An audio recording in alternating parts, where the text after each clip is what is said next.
My dear students, हम lesson number 6 this is Jody's fawn का reading exercise कर रहे हैं। आज हम करेंगे पार्ट नंबर 2। जोडी gave himself over to thoughts of the fun.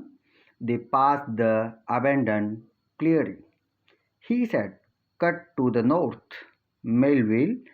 I was afraid that Pa got bitten by the snake and killed the doe, and I saw the fawn."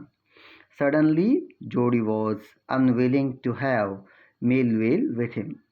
If the fawn was dead or could not be found, he could not have his disappointment seen. And if the fawn was there, the meeting would be so lovely and so secret that he could not endure to share it. He said, "It's not far now, but the scrub is very thick. For a horse, I can make it on foot. But I am afraid to leave you, boy. Suppose you got lost or got bitten by the snake too. I will take care. It might take me a long time to find the fawn. If he has wandered, leave me off right here.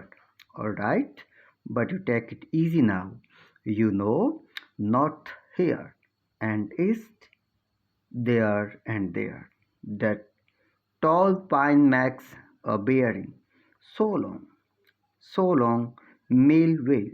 I am obliged.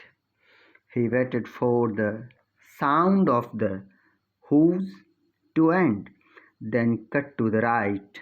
The scrub was still, only his own crackling of twigs sounded across the silence.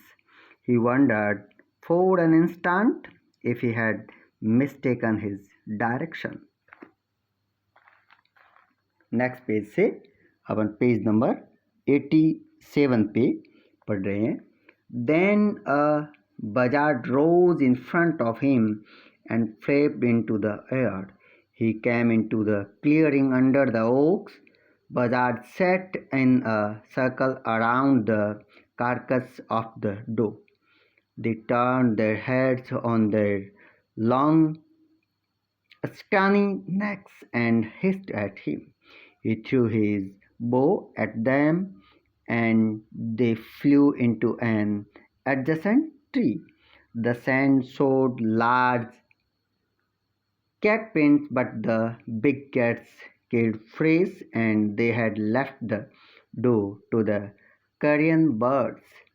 He parted the grass at the place where he had seen the fawn. It did not seem possible that it was only yesterday. The fawn was not there. He circled the clearing. There was no sound, no sign. The buzzards clacked their wings, impatient to return to their business. He returned to the spot where the fawn had emerged and dropped on all fours, studying the sand for the small hoof prints. The night's rain had washed away all tracks except those of cat and buzzards. Part number 3 से आगे हम पढ़ रहे हैं. Moment directly in front of him startled him so that he tumbled backward. The fawn lifted its face to his. It turned its head with a wide, wandering motion and shook him through with the stare at its liquid eyes. It was quivering. It made no effort to rise or run. Jody could not trust himself to move. He whispered, "It's me." The fawn lifted its nose, scenting him. He reached out one hand and laid it on the soft neck. The touch made him delirious. He moved forward on all fours until he was close beside it. He put his arms around its body. A light convulsion passed over it, but it did not stir. Page number 87 तक हमने पढ़ लिया है. Next में बढ़ रहे हैं page number 88. He stroked its sides as gently as those the fawn were a china deer, and he might break it. Its skin was very soft. It was sleek and clean and had a sweet scent of grass. He rose slowly and lifted the fawn from the ground. Its legs hung limply. They were surprisingly long, and he had to hoist the fawn as high as possible under his arm. Next line says, he was afraid that it might kick and bleat at sight and smell of its mother. He scuttered the clearing and pushed his way into the thicket. It was difficult to fight through with his burden. The fawn's legs caught in the bushes, and he could not lift his own with freedom. He tried to shield its face from pricking vines. Its head bobbed with his stride. His heart thumped with the marvel of its acceptance of him. He reached the trail and walked as fast as he could until he came to the intersection with the road home. He stopped to rest and set the fawn down on its dangling legs. It wavered on them. It looked at him and bleated.